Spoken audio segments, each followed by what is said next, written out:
The other day, I got an email from Debbie Watts, Miss Senior World 2023, inviting me to consider entering the Miss Senior World contest.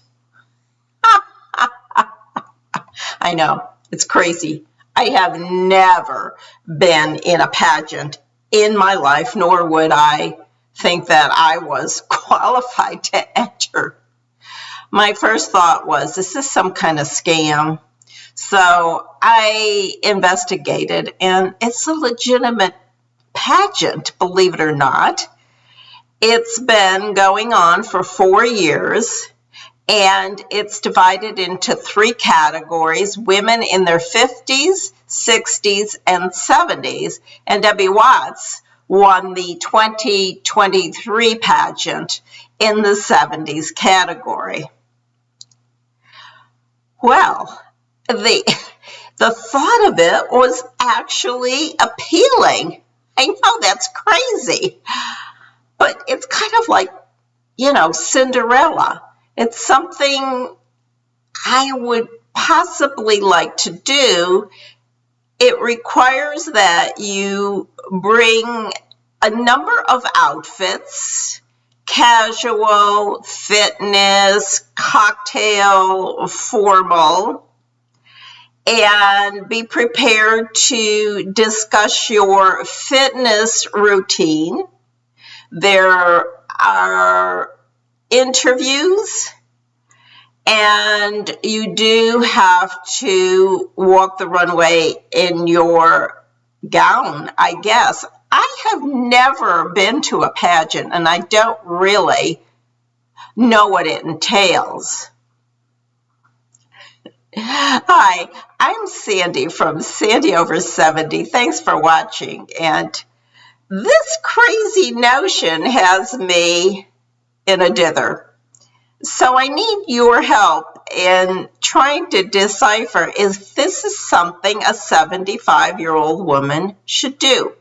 Now, let me say there is an entry fee. It's quite hefty, but I was talking to a friend of mine who entered ballroom dance contest, and she said she had to pay entry fees and all expenses too.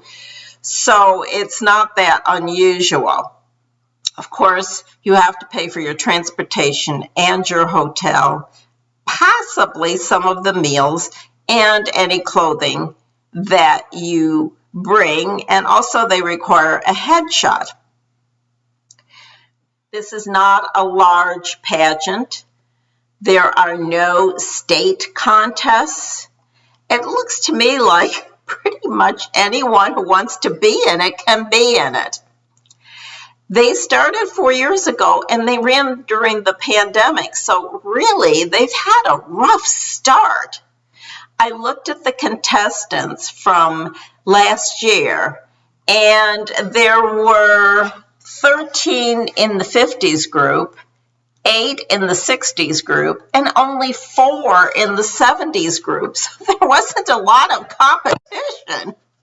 So how did this come about?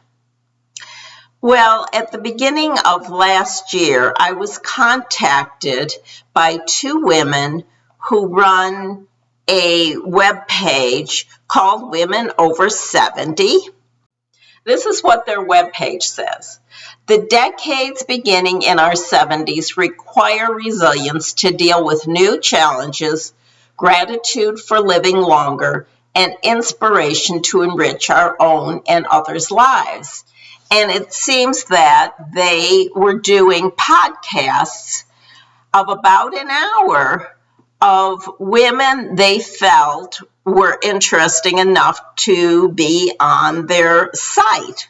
So I was very flattered, but I thought, let me check into this first. So I looked at their website, and I looked at some of the podcasts from the women that they had selected, and I thought, oh my goodness, I'm not qualified to be on this podcast. Oh no, these women have done amazing things in their communities. They've written books, they've been actresses. And I thought, why did she pick me? So when she called for the discussion beforehand, where she gets a feel for what questions that she would ask, I told her that, and she said that she was very interested in the fact that in my late 60s, I did online dating and managed to meet my husband through that. She said she gets lots of inquiries about dating and online dating, and that her listeners would be interested in that. And also the fact that at the time I was writing a blog for seniors called The Silver Voyager, which is travel and cruising, and I had just started this YouTube channel for women over 70, and so she felt that was very interesting to her viewers. So I agreed to go ahead with the interview, which took place a couple of weeks later. And it's on there. It's on her site, along with 224 other interviews. And although mine was only a podcast, it was only my voice, she now does video interviews. So the woman who is the Miss Senior World was also interviewed by these same two ladies, and she was interviewed in April, and obviously she went through and found other people that she thought might want to enter the contest, and that's how she found me. Again, I'm very flattered, but first of all, I can't even imagine what I would do for my fitness routine because I don't have one. I mean, I go to the gym, I do ballroom dancing. I have done tap in the past, but I can't think of what I would do. She demonstrated use of a weighted hula hoop for her fitness routine. And I also watched her interview, and she talked about her interview at the pageant. And apparently, being interviewed requires quite a bit of preparation because you don't know what they're going to ask, and you need to do something that will stand out. And I think she said that she had met Mick Jagger outside the hotel where she was doing some kind of performance, and that he is the person she'd like to have lunch with. Oh my goodness. So I ordered a book called Did I Really Say That?, which has preparation for the interview in a pageant, and I'm reading that now.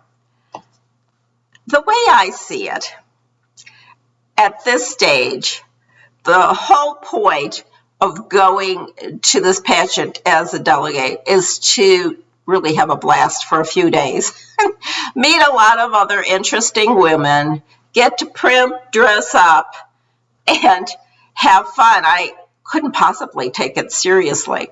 There are pageant girls in the world who do this like for a living, and I'm sure that most of the contestants in the 50s and 60s and even 70s group are former pageant girls. I have no clue. I wouldn't stand a chance among these women. Here's the other thing. They all have long blonde hair. They have to be wearing wigs. Come on. Please. Or if they're not in wigs, they have dark hair. I looked at photos. There were like two women with short braid hair. I'm not about to wear a wig.